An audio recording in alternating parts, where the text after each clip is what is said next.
مجھے غرض نہیں ہے اس کے مسلک سے، مگر میں اتنا کہوں گا، اب فضاؤں میں وہ آواز کہاں رہے گی، اب فضاؤں میں وہ آواز کہاں رہے گی، جس کی ہر دعا میں امید جگی ہے۔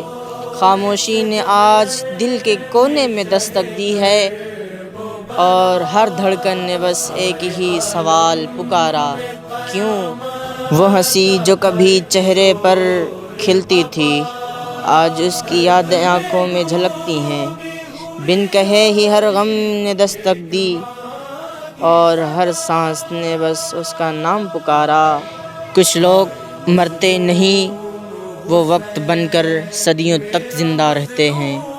اتہاس گواہ رہے گا، آیت اللہ خان محض ایک انسان نہیں تھا، بلکہ باقاعدہ وہ ایک دور تھا۔